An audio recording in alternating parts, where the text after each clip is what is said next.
Hello everyone, आप सभी का वेलकम है, स्वागत है। आज हम लोग एक बहुत ही बढ़िया चैप्टर है जिसका नाम है अनुपात एवं समान अनुपात, जिसको इंग्लिश में हम लोग बोलते हैं रेशियो एंड प्रोपोर्शन। इसको आज हम लोग शुरू करेंगे, देखेंगे, समझेंगे और लगाएंगे। तो चलिए लेट्स स्टार्ट, शुरू करते हैं। अगर ऐसे लिखा गया हो, ठीक है, इसको हम बोलेंगे ए अनुपात बी, ए रेशियो बी, ठीक है। तो ए रेशियो बी अगर लिखा होता है तो इसको हम ए बटे बी के रूप में भी इसको हम लिखते हैं, ठीक है। अगर ए रेशियो बी लिखा गया है तो ए रेशियो बी को हम ए बटे बी के रूप में भी लिखते हैं, ठीक है। रेशियो मतलब होता क्या है? सबसे छोटा रूप। रेशियो जो होता है सबसे छोटा रूप को ही हम लोग रेशियो बोलते हैं, ठीक है। जो सबसे छोटा रूप होता है उसी को हम रेशियो बोलते हैं, ठीक है। तो इसको हम पढ़ेंगे ए रेशियो बी, ठीक है। अब देखिए, जैसे कि अगर ऐसे लिखा गया हो 3:4, क्या लिखा गया हो 3:4, तो 3:4 बिल्कुल छोटा रूप है, इससे छोटा इसको हम नहीं कर सकते हैं, ठीक है। तो 3:4 में इसको हम जब लिखना चाहें तो इसको 3/4 के रूप में भी हम लिख सकते हैं, ठीक। अब देखिए, अब यहाँ पे अगर इसको ए कोई व्यक्ति माना जाए, इसको बी कोई व्यक्ति माना जाए, तो ए का अनुपात 3 कहलाएगा और बी का अनुपात 4 कहलाएगा, ठीक है। यानी अनुपात में ए का मान 3 हुआ और बी का अनुपात में मान 4 हुआ, ठीक है। अगर कहा जाए टोटल कुल योग कितना होगा, तो कुल योग, ठीक है। कुल योग कैसे निकालेंगे? 3 धन 4 को जोड़ देंगे तो 7 हो जाएगा, ठीक है। 7 जो है इसका कुल अनुपातिक योग होगा। ए का अनुपात 3 था, बी का अनुपात 4 था, इन दोनों का अनुपातिक योग 7 हुआ। अब पूछा जाए कि ए का हिस्सा बताइए, ए का हिस्सा, तो टोटल अनुपातिक योग कितना है? 7 है, ठीक है। उसमें से ए का कितना है? 3, तो 3/7 जो है ए का हिस्सा होगा, ठीक है। फिर से एक बार समझिए, 3:4 दो अनुपात दिया हुआ है, तो इनका टोटल अनुपातिक योग 7 हो जाएगा। उसमें से अगर ए का हिस्सा पूछता है तो ए का हिस्सा 3 है और नीचे उसका अनुपातिक योग होता है, ठीक है। चलिए आगे देखते हैं। तो जैसा कि आप जानते हैं कि ए अनुपात बी, ठीक है। अगर ए अनुपात बी और ये अगर दूसरा आपका हो सी अनुपात डी, ठीक है। ए अनुपात बी और अगला हो सी अनुपात डी। अगर दोनों अनुपात अगर आपस में बराबर होते हैं तो इस अनुपात को हम समानुपात कहते हैं। समान अनुपात कब होता है? जब दो अनुपात आपस में बराबर हो तो समानुपात होता है। तो अगर ऐसे सिंगल लिखा हो तो इसको बोलते हैं अनुपात, इसको क्या बोलते हैं? अनुपात, ठीक है। ऐसे आपका डबल लिखा हो इसको बोलते हैं समानुपात, ठीक। ए वाला अनुपात का सिंबल है और ए वाला जो है ये समानुपात का सिंबल है, ठीक है। तो जब दो अनुपात आपस में बराबर होते हैं तो उसको हम बोलते हैं समान अनुपात, ठीक है। तो देखिए, तो ए अनुपात बी को हम ए बटे बी लिखते हैं और सी अनुपात डी को सी बटे डी लिखते हैं बराबर। तो जब दो अनुपात आपस में बराबर होते हैं तो इनको हम ऐसे लिख देते हैं।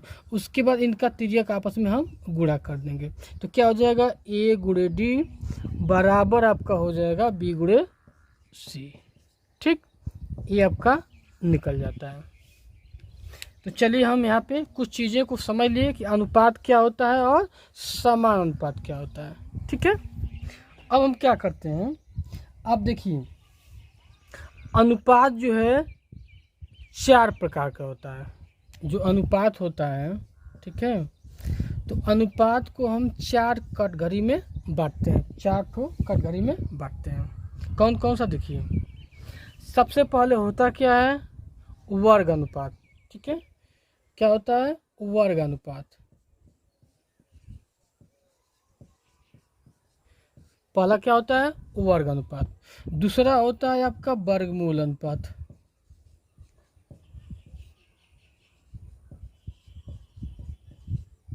ठीक है, तीसरा होता है घन अनुपात,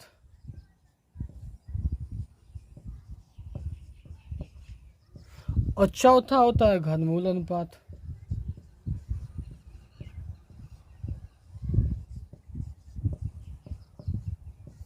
ठीक है, सबसे पहले जो अनुपात होता है, रेशियो जो होता है, यह कितने प्रकार के होते हैं, तो 4 प्रकार के होते हैं।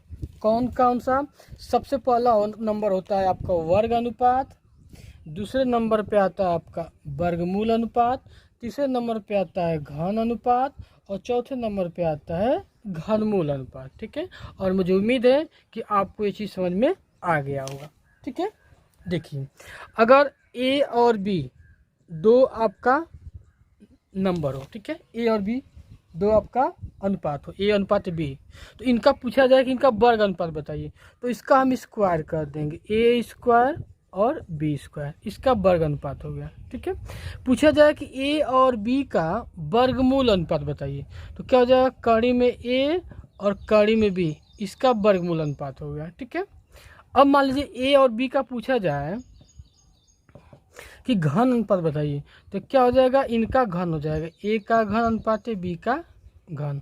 ठीक है, अब पूछा जाए कि ए और बी का घनमूल अनुपात बताइए, तो क्या हो जाएगा, क्यूब रूट ए, और यहाँ हो जाएगा अनुपात क्यूब रूट बी। ठीक है, तो ये 4 अनुपात होते हैं, तो इसको आप याद रखिएगा।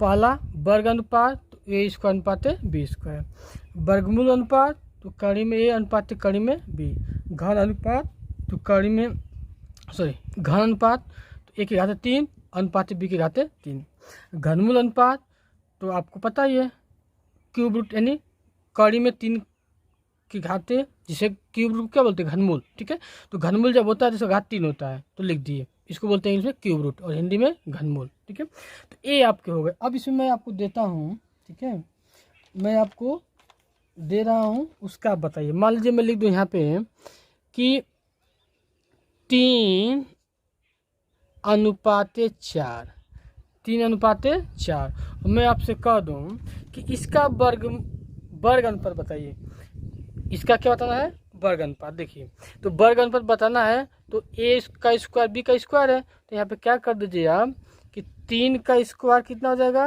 9, और 4 का स्क्वायर 16, इसे बोलते हैं वर्ग अनुपात। ठीक है, जब आपसे पूछा जाए घन वर्गमूल अनुपात, तो आप क्या करेंगे, इनको जो है आप ऐसे कर देंगे।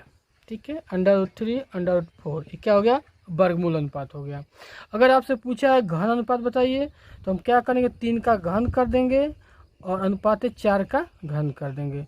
और आपको तो पता है 3 का घन 27 हो गया और 4 का घन 64 हो गया, तो कितना हो गया, 27 अनुपात 64। अब पूछा जाए कि 3 और 4 का घनमूल अनुपात बताइए, तो आपको तो पता है क्यूब रूट के अंदर जो है घनमूल निकालने के लिए इसमें चला जाएगा, इसका घात तो 3 होता ही है, और ए आपका 4 आ जाएगा, इसका घात तो 3 होता ही होता है। ठीक है, तो ए आपका है अनुपात 4 प्रकार के होते हैं। पहला होता है वर्ग अनुपात, दूसरा होता है वर्गमूल अनुपात, तीसरा होता है घन अनुपात, और चौथा होता है घनमूल अनुपात। ठीक है, तो यहाँ तक अगर आपको समझ में आ गया तो अच्छी बात है। चलिए मैं एक बार जितना बताया अब तक उतना मैं रिवीजन कर देता हूँ। देखिए, सबसे पहले हम लोगों ने पढ़ा है कि अनुपात क्या होता है। तो अनुपात जो होता है वो सबसे छोटा रूप, सबसे छोटे रूप को हम अनुपात बोलते हैं। ठीक है, ए और बी अगर दो अनुपात के रूप में है, ए अनुपात बी, दोनों ए अनुपात के रूप में है, तो इसको हम ए बटे बी के रूप में भी लिख सकते हैं। ठीक, अब देखिए कहा जा रहा है कि अगर ए और बी दोनों अनुपात में है, सी और डी दोनों अनुपात में है, तो दोनों अनुपात ए अनुपात बी और सी अनुपात डी अगर दोनों आपस में बराबर हैं, तो इनको हम समान अनुपात के द्वारा दिखाते हैं। ठीक है, और इसका मतलब ये होता है कि अनुपात बी का मतलब ए बटे बी बराबर सी अनुपात डी का सी अनुपात डी को हम लिखते हैं सी बटे डी। अब इनका आपस में हम तीजे गुणा कर देते हैं, तो क्या मिल जाता है, ए गुणे डी और बराबर आपका मिल जाता है बी गुणे सी। ठीक है, इतना हम पढ़ चुके हैं। ठीक है, तो अगर इतना आपको पसंद आया हो, अच्छा लगा हो, तो आप वीडियो को देखिए, नए हैं तो चैनल को सब्सक्राइब कीजिए, लाइक कीजिए। अगले पार्ट में मिलेंगे और हम जो है अगला जो भी टॉपिक होगा, जो भी पॉइंट होगा उसको हम देखेंगे। ठीक है, चलिए मिलते हैं अगले वीडियो में।